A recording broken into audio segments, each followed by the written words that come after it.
you do next year may determine what you'll do for the rest of your life. Well, but it can still change. Because our son, who did degree in media and journalism, and worked and he's doing really well, working in the UK, you know, using his degree. My son, he's actually decided to, next September, to do a new degree. He's had enough of the computer and the computer screen. He said, Dad, I want to do forestry. I want to work in forests. I want to preserve nature and I want to work in the outdoors because I like hiking. So he can still, you know, even at that stage in his life, did his degree and started working. He has a fiance.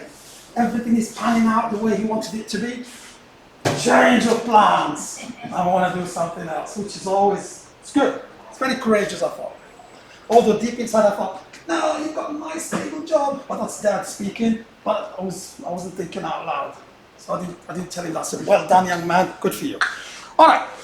Now, as a language teacher, I'm going to start with this wonderful proverb. I think it's a Chinese proverb, but don't take my word for it. I saw it somewhere in the internet. I said, yes, wow. That's exactly what I think of languages. You could choose to be engineers and doctors and nurses or whatever you want to do in life. Well done. Okay? When you put your CV for that interview at the university or potential employer, you're going to be the cream of the crop. Why? Because you're going to be someone who speaks more than one language. When you apply for an engineering job, everybody in there has a degree in engineering, an MA in engineering, experience in engineering. But the million-dollar question is, how many of them can speak more than one language? So you're going to be special. But if you speak a third language, rock and roll. It's going to be wonderful. You're going to be highly employable. People want to employ people who can actually speak other languages and so on, not just be, you know, a specialist in their field, engineering or whatever field you're going to choose. Because I'm not looking at potential linguists, all right? I'm actually looking at people different doing a lot of other jobs. Although there are 4 linguists or 5 linguists in this room, because I've taught you before, guys. Now, so to learn a language is to have one more window from which to look at the world, all right? So you're looking at different cultures, different ways of thinking, different ways of looking at things. And see how the difference between French culture and English culture, you know what I mean? Arab culture and other cultures. So there are differences. We're not only just teaching languages, we're actually transmitting another culture. Now the IB course, Ab Initio, is someone who's never done French before. So all you folks who have done French, who've got French B, you can't do this. We can. You can. This is open to anyone who's starting from scratch.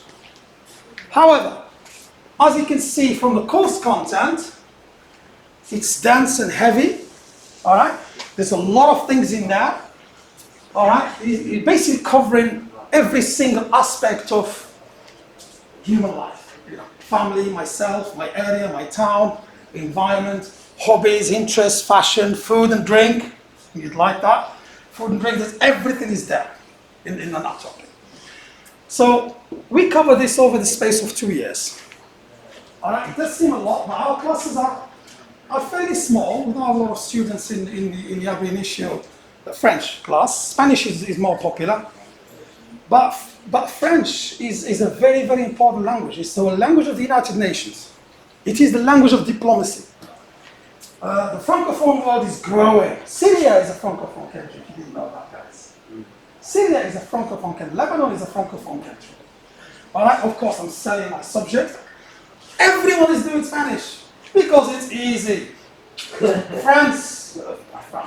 French exercises muscles in your brains that no other language does that, guys. That's true. Yeah. All right, so that's the thing.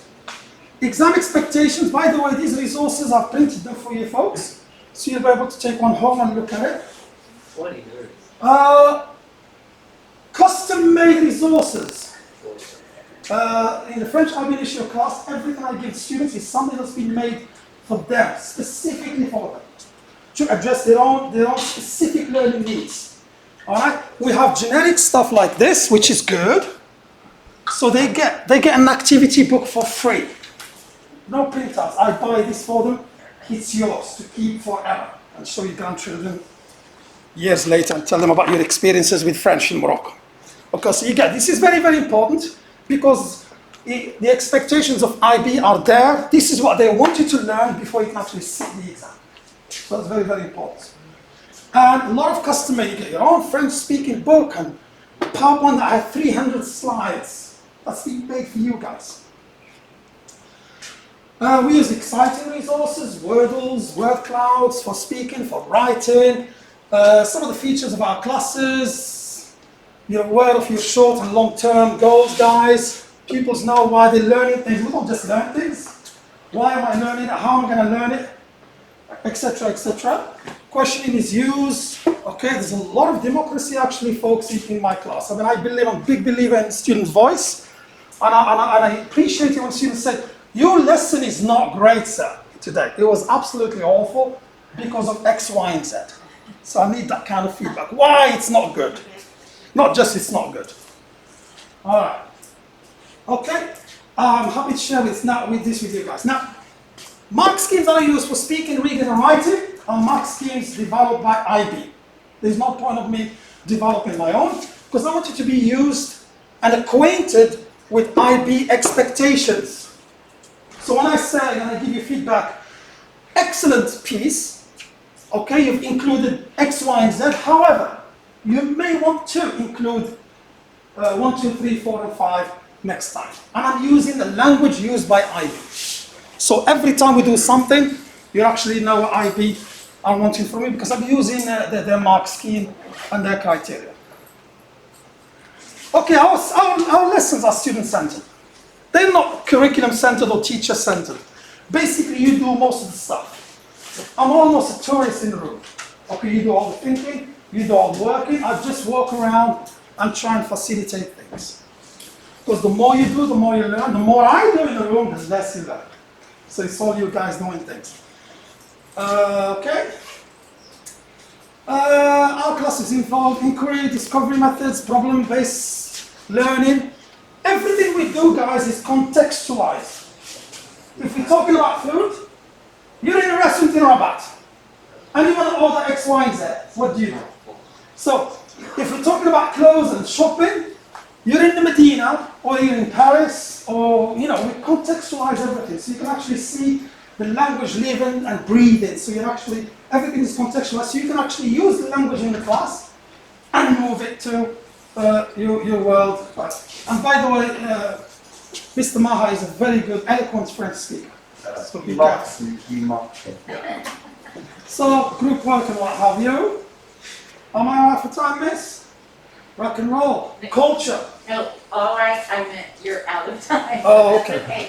The last thing I want to say before I hand over to Mr. Maha is culture is the essence of everything we do in languages, guys. When you are learning new language, you're learning new culture. Okay, because we do things differently. Speaking a language fluently doesn't mean you're going to function in that target culture efficiently. You're going to probably offend a lot of people. So there's different ways of saying hi. In Italy, Emma, this means great. This means nice. In Italy, this means what are you talking about? Yeah. So there's a lot of culture going on there.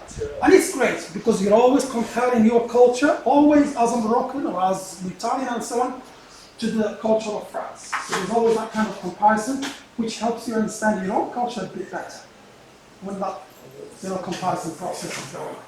Thank you guys for your time. I hope to see many of you. I'm not the French kid or the French arts kids because you're not allowed to be in my class. Too easy for you. But everyone is.